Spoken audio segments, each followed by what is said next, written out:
Welcome back. आज हम बड़ा अहम टॉपिक डिस्कस करने वाले हैं। तो कुछ नेचुरल वेज हैं जिनमें हम जो बात कर रहे हैं वो सीकेडी या एंड स्टेज वालों की बात नहीं कर रहे। इनिशियल स्टेजेस ऑफ सीकेडी या एकेआई में जो लोग हैं या वो लोग जो बिल्कुल नॉर्मल हैं, उनमें थोड़ा कभी कभार क्रेटिनिन ज़्यादा हो जाता है, एकेआई में चले जाते हैं, उन लोगों के लिए ये कुछ नेचुरल चीज़ें हैं जिन और क्विक वेज हैं जिनके ज़रिए आप अपना क्रेटिनिन, बढ़ा हुआ क्रेटिनिन कम कर सकते हैं। तो इनमें जो सबसे पहली जो चीज़ है वो करना, आपने रिस्क को लो करना है। यानी कि आपने कोई, अगर आप बॉडी बिल्डर हैं या हैवी एक्सरसाइजेज करते हैं, आपने हैवी एक्सरसाइज नहीं करनी, मॉडरेट नॉर्मल एक्सरसाइज करनी है। उससे क्या होगा कि जो मसल ब्रेकडाउन का स्ट्रेस होता है किडनीज पे वो फ़ौरन कम हो जाएगा और जो आपका बढ़ा हुआ क्रेटिनिन है वो कम हो जाएगा। और बॉडी बिल्डर्स के लिए ख़ास तौर पे जो ये सप्लीमेंट्स लेते हैं या प्रोटीन शेक्स लेते हैं, इन चीज़ों से किडनीज पे बहुत ज़्यादा स्ट्रेस होता है। तो दूसरे नंबर पे वो लोग, ये लोग आते हैं, इन लोगों को स्ट्रेस कम करना है, प्रोटीन शेक्स नहीं लेने, नेचुरल प्रोटीन लें, क्योंकि जब आप एक्सेसिव ये चीज़ें लेते हैं तो आपका क्रेटिनिन बढ़ सकता है। और अगर आप ये नहीं लेंगे, इसको अवॉइड करेंगे, तो वो बिल्कुल डाउन हो जाएगा और नॉर्मल हो जाएगा।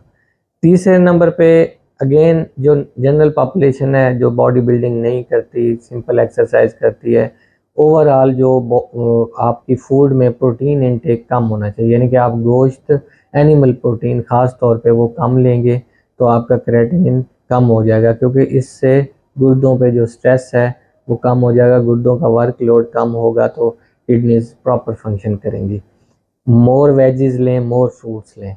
इसके बाद फाइबर डाइट, जब भी आपने कुछ खाना है, कुछ लेना है, लाइक फाइबर डाइट का ये फ़ायदा होता है, एक तो आपको कॉन्स्टिपेशन नहीं होगी, दूसरे नंबर पे आपके जो किडनीज का स्ट्रेस है वो कम होगा। कॉन्स्टिपेशन डेफिनेटली जब आप हाइड्रेटेड नहीं हैं और फाइबर डाइट नहीं ले रहे, वो एक किडनीज पे एक अलग स्ट्रेस है।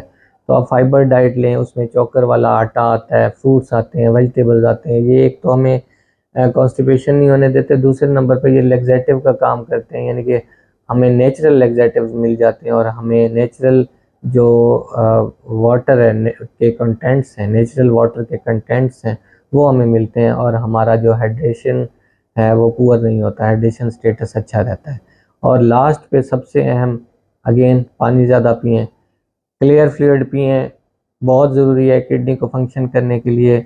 आप जब बहुत सारी चीज़ें खा पी रहे होते हैं तो किडनी की फंक्शनैलिटी के लिए ज़रूरी है कि उनके जो टॉक्सिक प्रोडक्ट्स हैं, बाई प्रोडक्ट्स हैं, उनको जिस्म से निकालने के लिए वाटर बहुत ज़्यादा ज़रूरी होता है। तो आपने क्लियर फ्लूइड पीना है, बहुत ज़्यादा पानी पिएँ, इतना पिएँ जितना आपको रिकमेंडेड है, यानी 3 लीटर्स, या इससे गर्म आप मौसम में रह रहे हैं तो इससे ज़्यादा भी पी सकते हैं।